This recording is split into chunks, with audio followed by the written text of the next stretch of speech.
Empty Streets, 1942. Henry walked upstairs against the current of Japanese families that continued flowing toward Union Station. Almost everyone was on foot, some pushing handcarts or wheelbarrows weighed down with luggage. A few cars and trucks crept by with suitcases and bags tied to the hoods, the grills, the roofs. Any flat surface became ample cargo space as families loaded up their relatives and their belongings and drove off toward the Army's relocation center. Camp Harmony, Mr. Okabe had called it. Henry looked out at the endless ribbon of people. He didn't know where else to go. He just wanted to walk away, wherever that was. School was out of the question for the day. The thought of being tardy and facing the ridicule of his classmates was almost as horrible as the thought of enduring their happiness, their joy and satisfaction at knowing that Keiko's family and her whole neighborhood were being taken away. All smiles, victorious in their home front battle with a hated enemy, even if that enemy spoke the same language and had said the Pledge of Allegiance alongside them since kindergarten. Of course, deep down, Henry didn't know if schools were open at the moment. The commotion downtown seemed to have created a holiday atmosphere, a monstrous, carnival-like celebration. A record player somewhere blared Stars and Stripes Forever, a harsh contrast to the Japanese melancholy and quiet sadness. As Henry slipped away from the train station, the possibility of being caught by truant officers looking for schoolchildren cutting class seemed very small.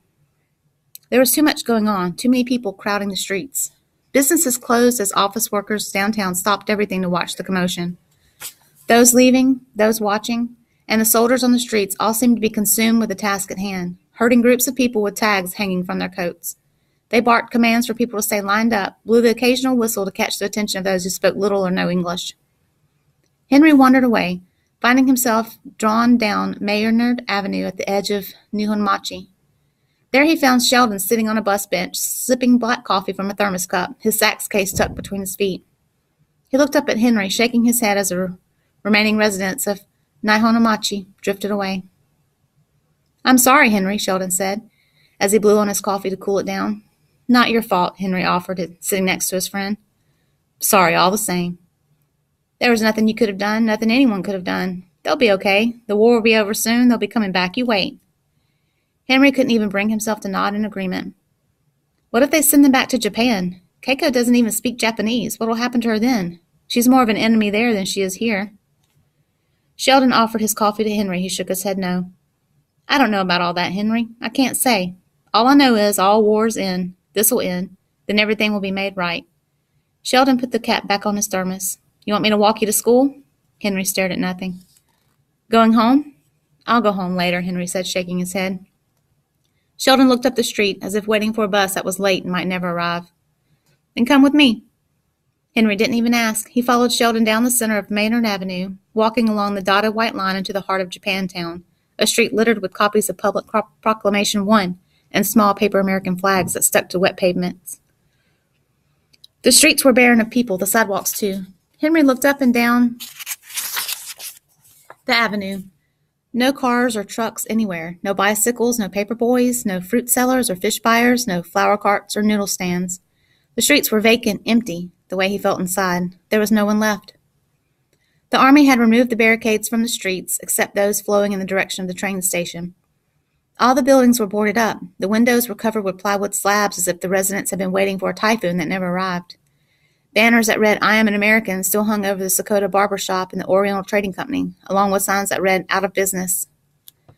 The streets were so quiet, Henry could hear the squawking seagulls flying overhead. He could hear the porters whistling from the train station several blocks to the south. He could even hear his shoes squishing on the damp Seattle pavement, quickly drowned out by the rattle of an army jeep as it turned into Maynard. He and Sheldon hopped to the sidewalk, looking at the soldiers as they drove by, staring back. For a moment, Henry thought he might be rounded up like the rest of Seattle's Japanese citizens.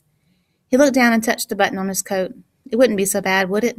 He might be sent to the same camp as Keiko and her family. His mother would miss him, though, maybe even his father. The jeep drove past. The soldiers didn't stop. Maybe they knew he was Chinese. Maybe they had more important things to do than round up a little lost kid and black out-of-work sax player from South Jackson. He and Sheldon walked all the way to the steps of Nippon Can Theater, across from Kobe Park in the shadow of the Japanese-owned Astor Hotel, which stood silent like an empty coffin. The prettiest part of Japantown, even vacant as it was, looked beautiful in the afternoon. Cherry blossoms covered the sidewalks, and the streets smelled alive. "What are we doing here?" Henry asked as he watched Sheldon open his case and take out a saxophone. Sheldon slipped his reed into the mouthpiece. "We're living." Henry looked around the deserted streets, remembering the people, the actors, the dancers, the old men gossiping and playing cards, children running and playing. Keiko sitting on the hillside drawing in her sketchbook, laughing at Henry, teasing him. The memories warmed him just a little. Maybe there was life to be lived. His ears perked up as Sheldon drew a deep breath, then began a slow wailing on his sax, a sad, melancholy affair, the kind Henry had never heard him play on the street or in the clubs. It was heartbreaking, but only for a moment. Then he slipped into something festive, something up-tempo with a soul and a heartbeat. He played for no one, but at the same time Henry realized he was playing for everyone. Henry waved goodbye, Sheldon still playing at the distance. Halfway home he entered Chinatown. He was far from the soldiers at the train station, so he removed his button and put it in his pocket, not wanting to think about it. Then he stopped and bought his mother another starfire lily.